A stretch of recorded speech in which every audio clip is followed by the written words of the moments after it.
Hello and welcome to the Tech Lunch Podcast, where we encourage our listeners to learn something new about tech every week. This can range from learning about new and exciting applications to the advancements in coding and technology. If you are always learning, you will always be a step above the rest.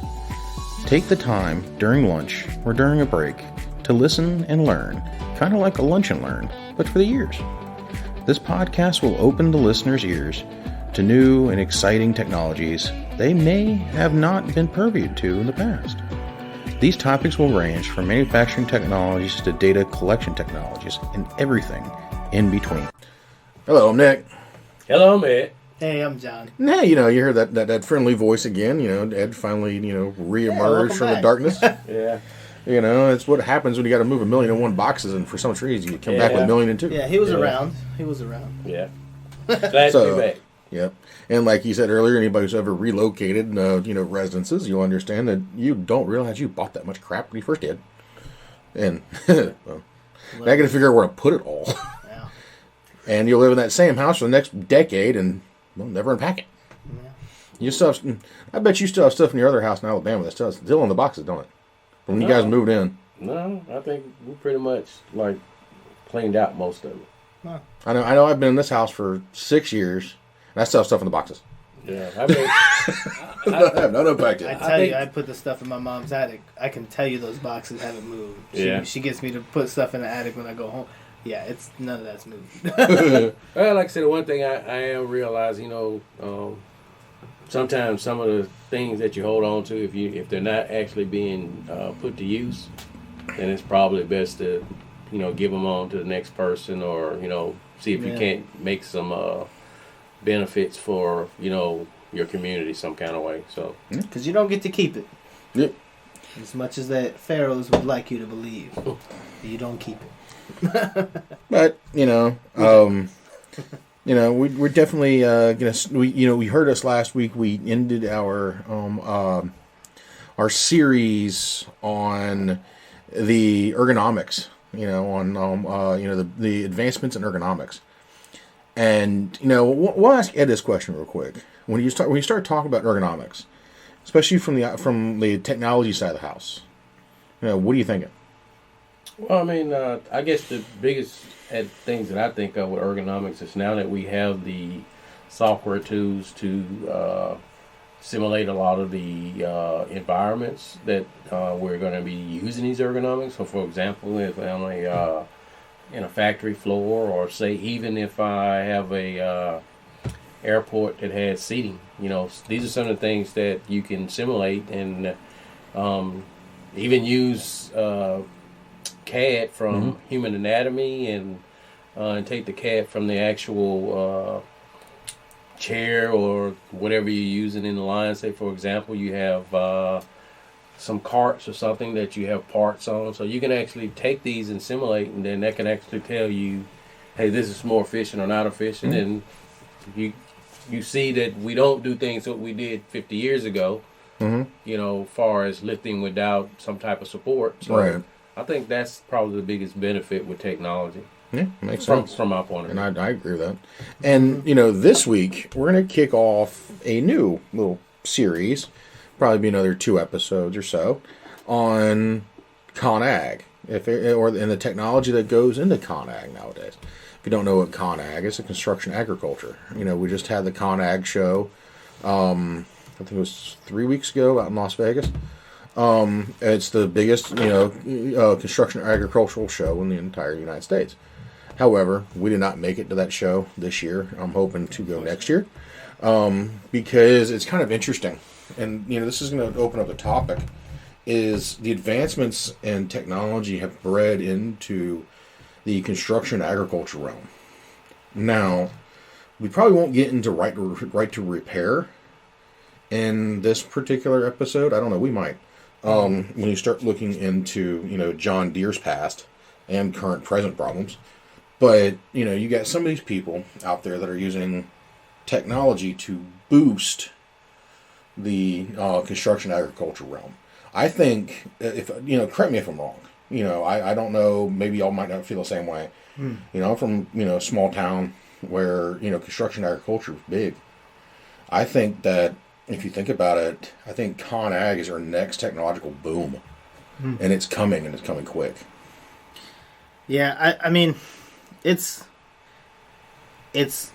very much so a capacity issue. I grew up also in a small town, but we were very close to Fayetteville, North Carolina. So it was really we got to see what the a populated area would look like. But I was from just cornfields were everywhere. Yeah. The whole county was cornfields. But you think about that is we had one of the largest area counties. However, we had one of the lowest populations. So that's, as carrying capacity is getting reached, as more people are getting made, born, we need more food. Yeah. We need more food. I mean, it's hard to get around, and without improving our efficiency, we're only adding to the number of people that are here.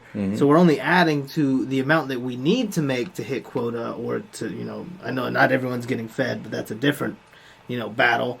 Yeah. But we won't touch for it. The more people you have, the more food you need to make, but also the more land that they're going to take up, which means you have less land in order to make the food. So for me, the mix between construction and agriculture, making this beast that is Con Ag, it pushes with IIoT and all those things on the industrial level, pushes the boundary and the capacity that we can make. So I think first thing I'm thinking of when I think Con Ag, what exemplifies it is building vertically, build a vertical farm. I was actually curious about this because we talked about this before.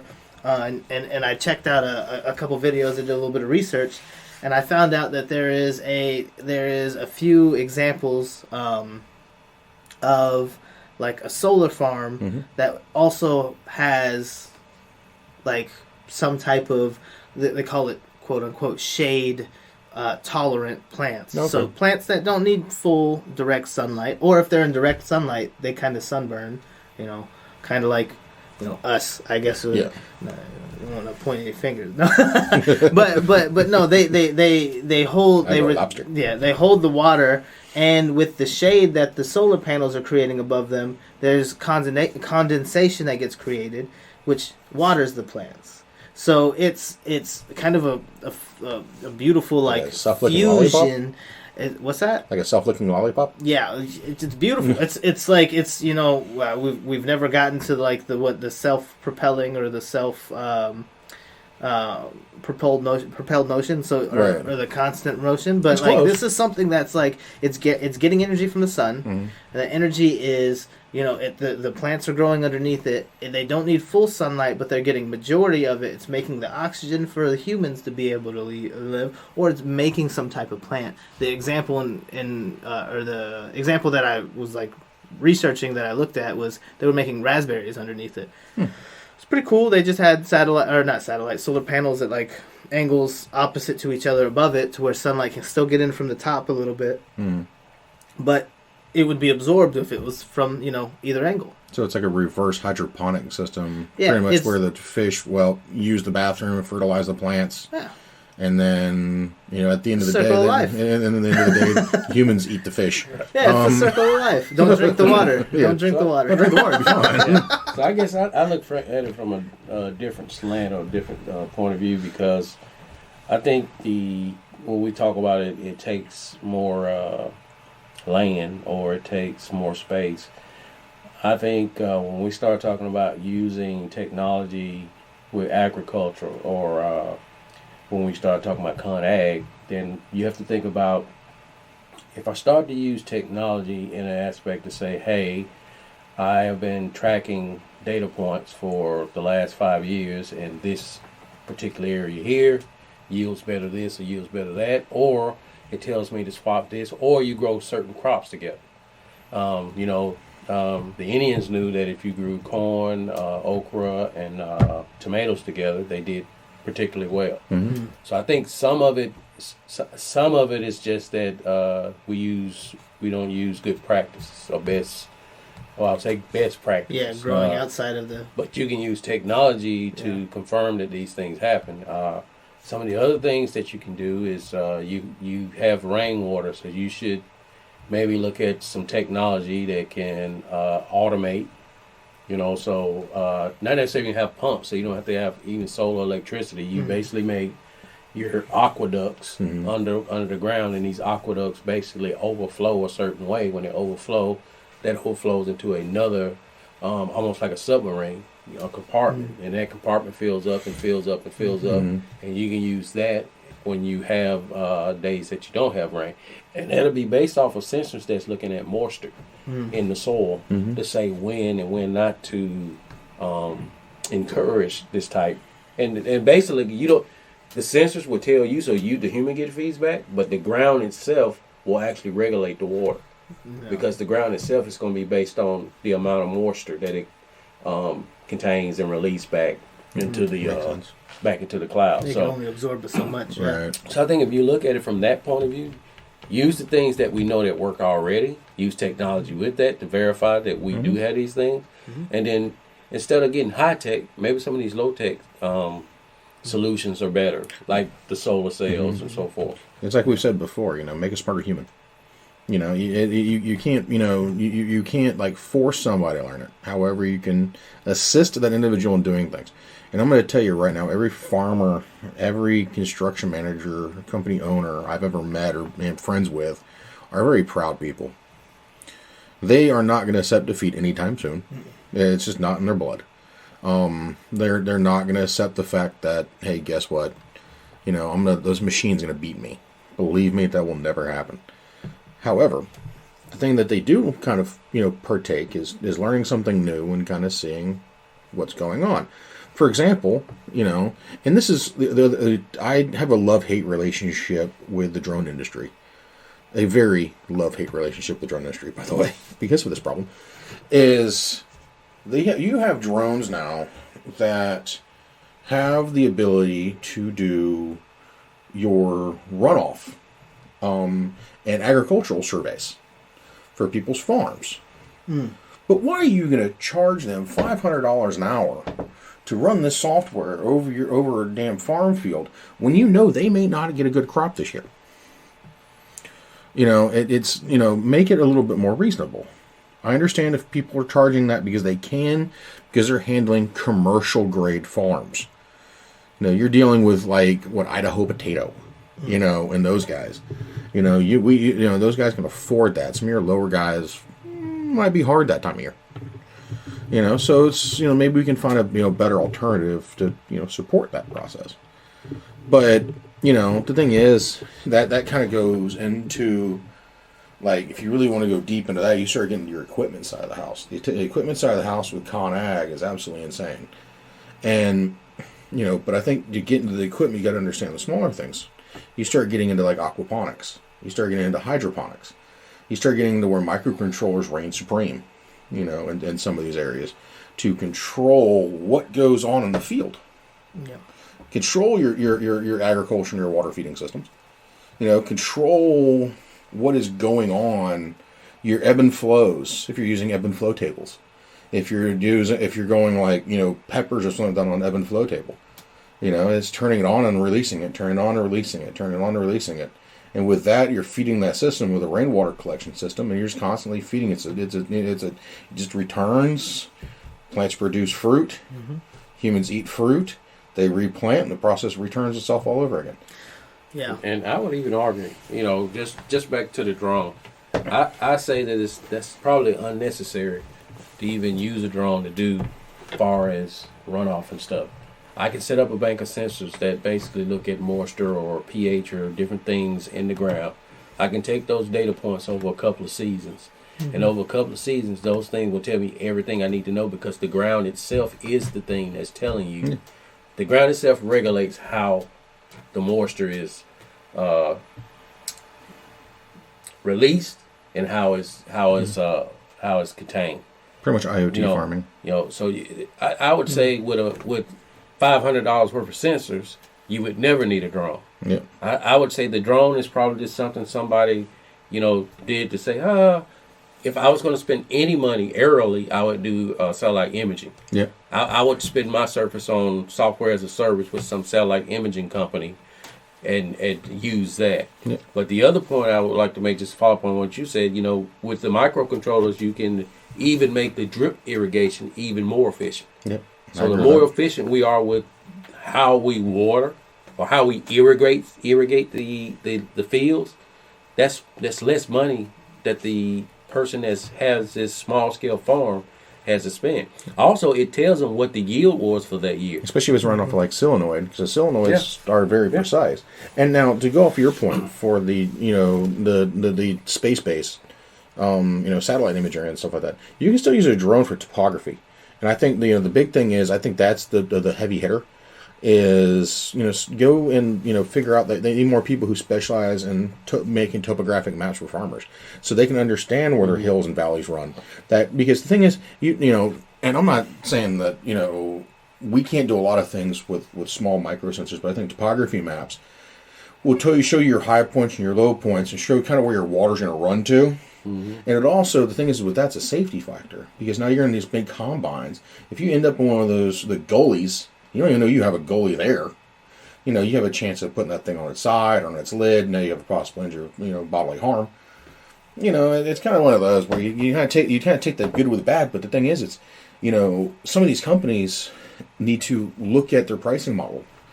If you're going to specialize in, like what you said, satellite imagery, topography mapping, and stuff like that, aerially, from satellites, and you're doing it for farmers, make a pricing tier for them. No subscription. And right. Just like I said, this is why and just to go back to why I say it's not necessary to have a drone. Yeah. A drone is just a niche thing that people have, like when we didn't have remote controls and you had to turn the TV channels yourself.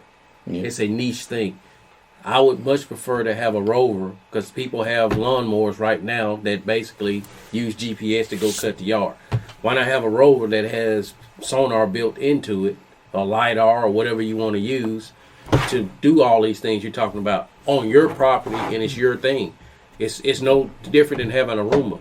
I think you should use LiDAR, and if you're not using LiDAR, then that's your fault. Yeah, but all I'm saying is Ed says that he rather walk up to the TV than turn it off with the remote, and that should show his age. I'm just turn it off with the remote. No, turn on the remote. Turn on with your hands. Yeah, you would. Sorry, with the hand. No. We gotta make sure you make the bunny ears first. But no, yeah. You're probably gonna make bunny ears and all other fun stuff. You gotta make sure. Hey, 45-degree angle. Come on now. Hey, look, all I say is low tech. Low tech works. No, why do you think that the jack has not changed that much for a car? Because of physics, not because of the tech. But it's low tech. We didn't put a remote on and say, hey, remotely open it, remotely jack the car up. Well, that's just because we want to make it easier. I mean, we said it before. So low tech we're lazy works. nerds. We want to make it easier. Yeah. Low tech. No. Yeah. So I agree. Low tech. Low tech works in a lot of situations. Just having a sensor to say, hey, not good, or we're fine, or within acceptable range, is enough to maintain a healthy system. For small. Everything I'm saying is a small. Right. Nothing too fully, not like Idaho potato commercial. And I was going to say, the drone becomes more useful, of course, on the larger scale. Right. Yeah. So if we're saying they definitely both have their strengths, and you definitely probably save money on a smaller scale. 110% agree with that. I think it's getting to more of the sustainability as well. Yeah, and I think the whole thing, we talked about the drone thing, the sizing. Sod farms. Yeah, you can have them. Yeah, no, it's the same thing. So that was this is what I was gonna get to, because back home there was a lot of farmers had like a biplane, and they would seed, they throw the fertilizer, and they do it all over the whole field, and they do it by plane. So in that sense, do it remotely. Yeah. Of course, you could still do it on the ground and have your robot go to each spot. Like we looked at the farm bot that uses augmented reality or machine learning to find plants and weeds and plant weeding. They make weeding robots, but I said, those are on a commercial level. Yeah. And just to get back to, we talking about efficiency. So we're talking efficiency. When you're dropping those, we're seeding a field, or when you're watering a field or dusting a field or whatever it is, whatever you're doing, what are you doing with that data? See, that's the issue is most places are not utilizing the data. The data is the key to everything you're talking about sustainability. Mm-hmm. I should have data points that back up my assumptions. Mm-hmm. We shouldn't just make leaps and bounds to an ideal without having some data point to back that up. So when we're using these drones, then that drone should be giving us the data to build the maps that we're talking about. Mm-hmm. And then from that, we can compare. Oh, last year we did this here, and we had more stink bugs over here. Mm-hmm. And it wasn't just a squash field.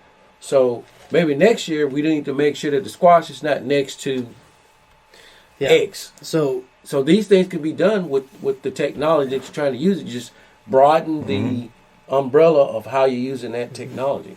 Yeah, we talked about rapid prototyping like a long time ago, and to me, a lot of farmers are already doing this, where they're like, hey, I'm going to plant 2 rows of apple trees, 2 rows of orange trees, 2 rows of apple trees. Just because of how the roots inlay with each other, I can't put the apple trees next to each other. They'll compete. One will die. Something like that. They're already kind of doing things like that, and they've taken it, just like in the almanac. They just took readings. Yeah. They looked at the water levels, and they were like, oh, okay, every year it looks like the water's receding. It's the same thing, but we're moving at such a rapid pace now that, I would say that Ed is upset that people aren't using more of the data points. I can tell you he's probably said data points 15, 20 times already. So if you're not using down the whole data analytics, because it's the key. You're hurting yourself. Yeah, it's the key. When you start talking about, I want to be more efficient. Yeah, Ed loves his data. How can you be more efficient without knowing what's going on? I mean, even the Farmer's Almanac was based off of cycles of the moon and things like that. There was some data that came from hundreds of years ago. Yep.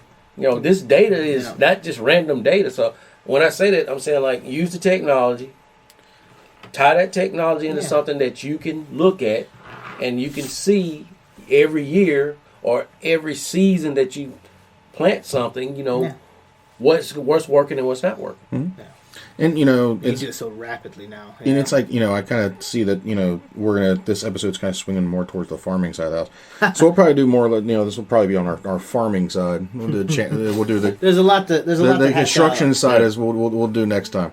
But the thing is, now that kind of leads me to our, right to repair law at the end of all this. But if you think about it, you also have the equipment out there right now, like your combines and stuff like that auto pick all your stuff. It goes through. If you've seen the ones where they're driving through, and it's picking up all the carrots. Bugs Bunny would be freaking really depressed in that damn field. No. He ain't gonna leave nothing. He's the one driving. Yeah, it's his field. They're his carrots. Or he's the rabbit you see running across the field, running for the damn thing. But the thing is, if you think about it, that type of stuff, if you have these, and they're all GPS controlled, because there's a GPS waypoint where the tires go on every single field these guys pull up to. They lower their gear and off they go, And half the time, they're running on autopilot. They're using, airline traditional style equipment in some of these newer combines where they're AC controlled. They got satellite radio. They got, GPS. They've got autopilot. Self-steer. The only thing they got to wait for is make sure the truck next to them that they're dumping it into, if they don't have a frickin' combiner, it's just there. At that point, it'll maintain speed with the dude next to you, and you go down the way eating a burrito. It's just a cup of coffee and a breakfast burrito. By the time you're done with breakfast burrito, guess what you're done with? About half the lines, and then it's off to utilize your neighbor, maybe make a toilet paper. So yeah, like I said, I guess when we're talking about right to repair, But the thing is that's kind of the right to repair stuff. That is. So is it the GPS related stuff? Well, the right to repair lawsuits have gone back to the fact that John Deere themselves have locked down their equipment to the point where a individual cannot buy an OBD2 reader to fix their equipment, to fix the software on board their own machine. Oh, okay, I got you. So Okay. it's the same Firmware. thing that They've locked the firmware. well, the thing it's not just They that; pulled it's Apple. all of it. It's Apple. Apple's. It's like Apple's. yeah, but process. that's how Apple do what they do. Yeah. The hardware and 100%. firmware is locked But Yeah. the thing is or encrypted. well, they got mad because there's people who have made applications that allow them to go in and tune their software. Because the thing is also like the right to repair law also goes to the right to modification. The fact that the John Deere was telling owners, no, we own your equipment because it's our software. You pay for a license fee. I pay it one time when I bought my damn thing. That does not mean you own my equipment. Let me adjust my settings. But So the thing is they got mad because somebody had a tablet that they could do this all for them. They got up in arms. They sued the people.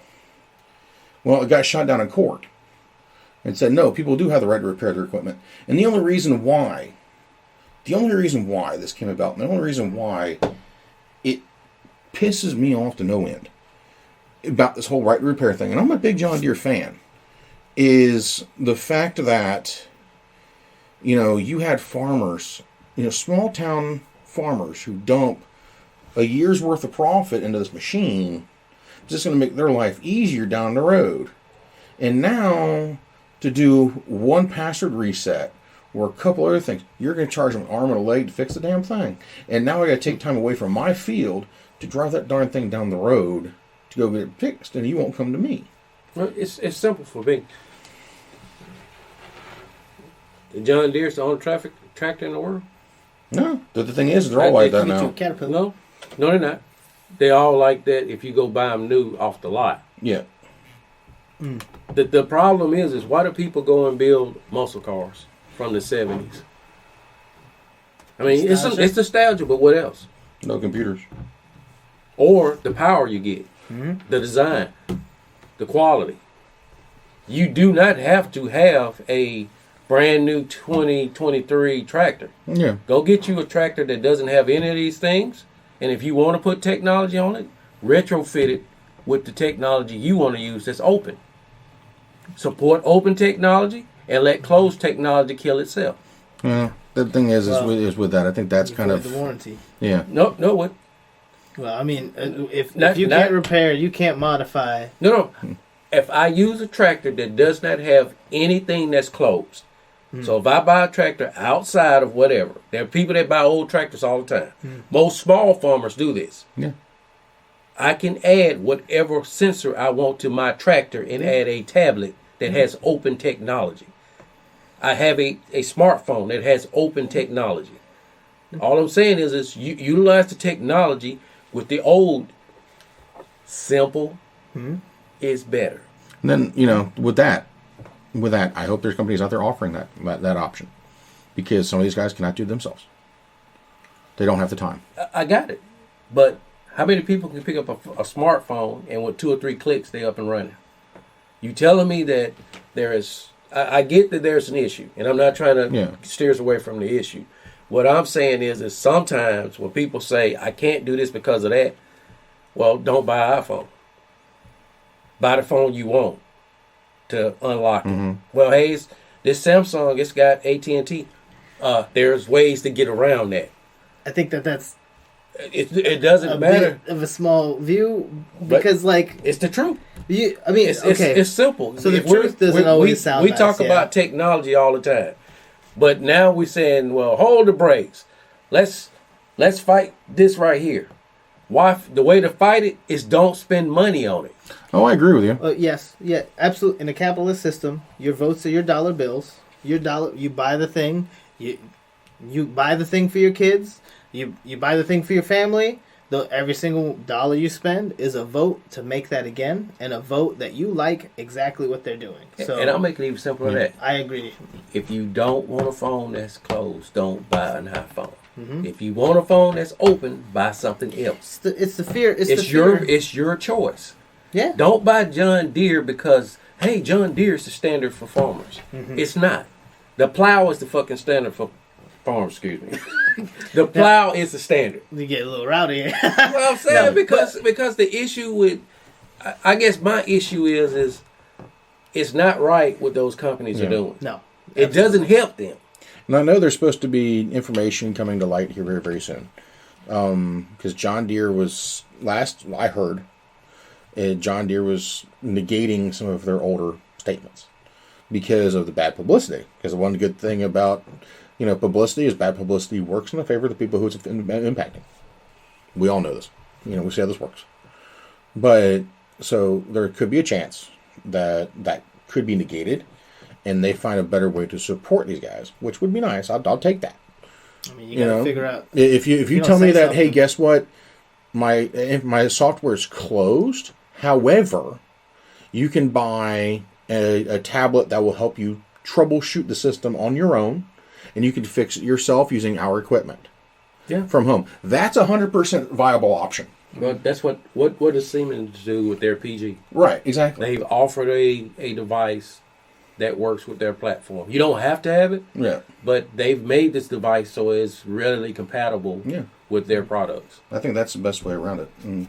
Yeah, I mean, right to repair. It should happen for everything. This licensing, like we looked at a filament maker licensed a color. You can't do that. Well, yeah, you can. Don't buy that color. Well, listen, I'm going to make the color, I'm going to wear it in front of you, and I'm going to be like, no, there's a little bit of a hint right here. It's a little different now. I guess with me, what I'm saying, see, that's you're talking right. Yeah, now it's not the same color. No, I'm saying, you said, okay, you've closed your system. Now I'm going to develop a system, compete with your system that costs 1,000 times less than your system, works better than your system, and guess what? I'll just buy an older model that you have that I know is dependable. Okay. I would retrofit that older model. And here's the thing. If you didn't say that part, I'm waiting for the Ed built tractors. Come out. The thing is, it's like, if you think about it, when it comes to the right to repair, the ConAg are two completely separate freaking entities. Yeah. Agriculture is a very closed loop system, type of stuff like that. Your construction side of the house, very open. Very, very open. Yeah, most of the GPS control systems are all freaking, retrofit systems anyways. So it's a very open, it's two completely different paths. And the thing is, most of the time it's two completely different paths by the same manufacturer. Which is asinine, but whatever. It's just... It's all competition. Right, but it's competition within yourself. Yeah. At that point. Somebody got to be in competition. If somebody's got to be losing that battle. If you're at the top of the hill, somebody's got to fight yourself. Well, I want to go back because I kind of stopped John a little bit. I think he had a point about the... Like you making your own tractors? The filaments. No. The company trying to... What was... I can't remember the company. I don't know, but they lost that one. They lost. It's not a thing but I mean, but they tried. They tried to make it proprietary. Yeah, every time when you buy a filament, you'd have to... And we looked at this, and we actually looked it up because we didn't believe them. Yeah. We looked it up, and what was it? $15 for the spool. Yeah. And then you had to pay $15 license fee to be able to use it? Annually. And we heard annually. I was like, listen. And so they got lucky to annually then. Yeah. You're lucky to get $15, $20 out of me for one spool. You're going to ask me for more money? I'm going to tell you, no, I'm okay. But I mean, we get to the central point. I mean, we want to talk about construction. We want to talk about agriculture. We want to talk about technology. But you can't ignore the underlining drive for a lot of companies is they need to make the bottom line. Yeah. You need to make the bottom line, and these are regrettably so some of the worst ideas, I would say, to hit that bottom line, because you were right. You said it earlier. It's gonna hurt your base, and it's not gonna bring people to you. You're just losing. You're hemorrhaging people. You're alienating people, and you're not making you're not making it more available. Like to Nick's point, it needs to be made more readily available. A lot of the agriculture, I watched a lot of the farmers, they did the things the same. Mm-hmm. Same process, it's different shaped field, whatever. They're doing the same thing. These people knew each other. They all go to the same church. I know, Skip, Matt, all these guys. I knew them first name basis. So I get to see some of those things, and it's why do I need to fix something that's not broke? Right. And I think that's a mentality that is I can see it, but if you were to show this farmer who every other week or every few months or whatever, gets up and pays for like the fuel for the plane, gets in the biplane, and seeds the farm, right? You take that cost and you get a drone that can house that farm, and maybe it takes an extra hour because it's a lot smaller of a container, or maybe it takes a couple extra hours, but you probably saved money. You have to buy the seed anyways. Mm-hmm. You probably save money in the long run, and at the end of the day, the farmers they live and die by the harvest. Right. So if you The can yield. say The yield is the the problem. yield, Yeah. so it goes into that. If I can't have my tractor, then I have no yield. If I have these low tech things, then I can guarantee my yield. I think a lot of the hesitancy is what with internet. How many times your laptop go bad, or how many times you lose a TV, or how many times is something short circuit. It's a little scary, but that's why I think not having a right to repair. Right. Absolutely. So, three things, and I'm going to turn it back over to Nick. So, topic number one, I want to touch on what we were talking about with the drone. I think the reason the drone is a more economical solution than a plane seeding, because a seeding plane is not efficient. Mm-mm. The seeds go wherever. Mm-hmm. With a drone, with the I don't wind. have to fly 100 foot in the air. I can take that drone and seed exactly where I want to seed. Mm-hmm. Repeatably. No question. The drone is way more efficient than far as putting the seed where I need it. Mm-hmm. Right. If I'm trying to separate peppers from tomatoes, and I don't want pepper seeds growing next to my tomatoes, Yeah. because that's That's an not gonna issue, work that way. Yeah. cross pollination, Mm-hmm. then the drone is absolutely the best solution. Mm-hmm. And drones are very affordable. Yeah. Like I would say most people that do any type of agriculture are very independent, self-reliant people. So I would even argue that they have kids that they can take that technology and entice those kids to 100%. stay into the Yeah. family business. It's the new age of farming. The second point that I would like to talk about is even though the Apple iPhone is a closed system, I can change just about hundreds of settings. Hundreds of settings I can change. You're telling me that these idiots are that stupid that they will not allow people to change small settings, or that they don't offer via satellite some type of way for, if there's a problem, you do a firmware update and fix those problems. You had to bring it to them. No, like I said, Yeah. these idiots. Oh, I agree. Yeah. Because It's you connected. whoever is the guy that's making a tactical decision is a tactical idiot. Yeah, exactly. And then the last point I would like to say is sometimes a mixture of low tech and high tech, far as when we're talking about even on a large scale farm, could probably yield much more. Because if I've had rovers, or like they're using the robots right now, that's a mixture of, it's a low tech mobility system with a high tech robot attached to it. But I'm saying you could do things even, I could have rovers that go through my field and do certain things. They're rodents. Maybe I need to, handle rodents in the field. They're birds that can be problems in fields. There are a lot of things that you can do with what I call low tech. And when I say low tech, we mean not necessarily using a CPU. We're using a microcontroller. We're using small mini computers. We're using things like Arduinos. We're using Raspberry Pis, Octopies. We're using those type of things to offset the cost of those technological things. Okay. Yeah. Because I don't know about you, the MCUs and things like that. I think some of those can be a little bit more high tech. Yeah, Well, just a smidgen. I don't know if Yeah. you've ever seen Arduino is now in full blown PLC working industrial. Yeah. The thing is like, Amazing. and the thing is that you look at, like, we were looking at the model rocket flying the other day. Something we might get into, and something you might see on the YouTube channel every now and then. Is you have Arduinos that are being used for trajectory and stuff like that, and they're open source systems. Arduinos are great. They're small, compact, light, and cheap. If you break one, so what? Take the next one, load it back up, stick it back on, restart, off you go. It's the thing is, it's the greatest throwaway MCU you'll ever meet. You can have an entire room of these things and just be hot swaps. Well, let me ask you something. What is the most iconic low tech thing that's been used in a field for crops? I was just laughing because I was going to say breadboard. That's low tech. Scarecrow. Yeah, Oh, yeah, scarecrow, exactly. that makes sense, yeah. Low tech. Like I said, a mixture of what Nick is talking about, a mixture of what you're talking about. Yes, it's people that are reluctant, but I imagine that person that's reluctant, that's paying all of this money and losing all this time, will yield is what he has to have, because people don't realize commercial farms are making good money, but most people that are farming that's feeding the country, they're making just enough to get by. Right. Exactly. They're breaking even. Which I think that's just shit. To be honest with you. And the thing is, and I think that's a global issue at this point. And I think that, you know, if there is a way to make, you know, like open source farming applications, you know, it's one of those things that would benefit globally. And that's something that, you know, people, you know, eventually should look at. Because you have some of these farms in other countries that, you know, they're dependent, you know, on certain things. You know, I'm not saying, you know, the farms out in China are doing too well. But, like, you got the farms in Germany, France, you know, in some of those areas.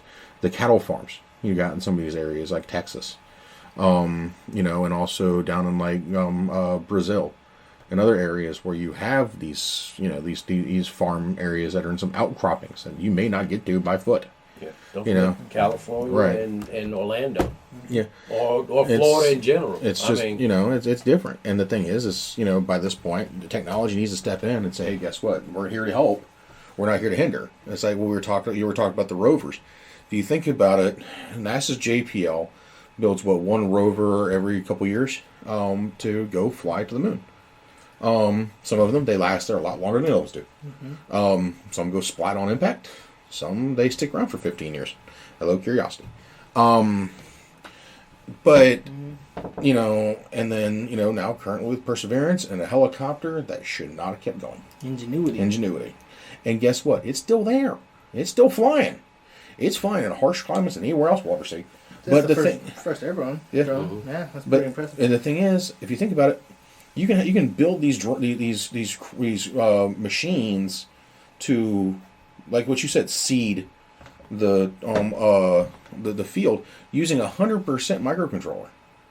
Microcontrollers run the wheels and stuff like that. You put a GPS control on there and a big enough lithium-ion battery, it'll run itself all day long. Somebody's have to go outside. Especially that's to help out like your elderly farmers that are getting up in age that can't go out and do that stuff every day. And I would even argue that you may be able to use a combination of technology of solar cells to do some Keep recharging some cycles on the battery when we're fixed. We're not. It's at the docking station, so to say. Right. That's how most of these robotic lawn mowers work. They go to a docking station and they stay there. Yeah. And some of them have these rechargeable bases that use solar. So you can use a combination of the lithium batteries or whatever new battery technology that's coming. They have some salt ion batteries that they're working on. I've heard about those. But yeah, I mean, I think you're correct about that. They have the nuclear ion batteries. Don't have to worry about it again. Yeah. Well, Just to maybe a satellites, how many satellites right now are currently Yeah. being powered with that technology, which is not really new. Yeah. You think about it, you know, what was it, like the nuclear waste batteries that they want to get? They're great and all. Radiation might get you. But, hey, you know, tomato. But, hey, your battery will never run out. Right. You know, you just may never be able to reproduce again. But, tomato. and here's one more thing to think about, guys, when we're talking about when we say construction. Why are we not supporting more small to medium scale businesses for this low cost, or what I called if you don't, we don't say call low cost, what I call mid technology type of devices. Yeah, that's affordable. Like I mean, the iPhone is relatively affordable compared to the first PC that was given to consumers. Yeah, that's true. And the thing is, you know, that goes out to, you know, the other also, you know, the other small IT companies out there, stuff like that. Partner with some of your smaller farms, some of your smaller construction companies. Get in there with them. Be their help. You know, give them new ideas, what to look for. You know, build applications for these guys to get them out of the the Stone Age, but yet again, give them something that's going to help them on their daily basis. You know, and it's just one of those things. You know, make sure, you know, do something to keep their people safe. But, you know, I think we've kind of came to the end. We can keep talking for hours. Yeah, we keep going on this one. So, you know, the next one we're going to talk about is going to be construction. You know, this one we tie stuff to the agriculture side of the house. So, you know, I just want to say thank you. You know, we've, you know, definitely keep climbing more and more and more listeners and subscribers and stuff like that. We can't thank y'all enough. And we promise we're going to be doing more stuff on the YouTube here soon. You know, we have a pretty cool show coming up in May for the Rapid TCT event, so you might see some stuff coming out of that we're going to show. So, you know, stick around. You know, let's have some fun. You know, go subscribe to the YouTube channel. Let us know what you think. Let us know if you have any questions. You know, and stuff like that. You know, get to us. Let us know what you got. You know where our socials are, the blogs, the stuff like that. Go take a look at that. Let us know what you think. You know, let us know if you have any questions or any other episode ideas. So, you know, I can't thank you all enough. You know, we wouldn't be doing this if it wasn't for you. And, you know, we're happy to, you know, have y'all here with us. So I'm going to turn it over to the guys, and y'all take it. Yeah, I'd just like to say I appreciate you guys tuning in and supporting the channel. Glad to be back. It's a rough couple of weeks. My turn's next. Oh boy. It's gonna be fun. Yeah. Karma's up. Yeah. But, you know, like I said, I would like to just, you know, say we appreciate everything you guys do. We would like to, like I said, in the future, maybe do some challenges or maybe even do some type of giveaway. We're working on that. We got to get all the logistics together and make sure everything is, you know, straight. But I'll turn it over to John and say we appreciate everything. Yeah, guys. Always echo these guys with what they're saying. It's always very appreciative. Honestly, it's great to see people listening. You know, if you guys are interested or want to add anything to or want to like kind of direct any of our series, like please reach out. It's totally fine. We're looking for ideas. We'll always probably come up with something, but if it's something that's interesting to you guys, it's it's more important for us to cover it, to be honest. So reach out if you can. You got every avenue you need to reach out. At the end of the day, you can email us. One of us will be able to look at it. So yeah, very thankful, guys. Stay tuned. We've got a lot of stuff coming through. We've got something coming up at the end of beginning of May, end of this month. You guys just stay tuned for a lot of content coming. So, as always, we appreciate it, guys. There you go. Have a good one. Thank you for listening to the Tech at Lunch podcast, where we hope you learned something about tech during your break or during your lunchtime. If you did, please give us a follow to prevent missing future episodes. If you have any ideas or something you want to hear or learn about, please send us a show idea to podcast@vulcanara.com. Hope you have a good rest of the day and continue learning.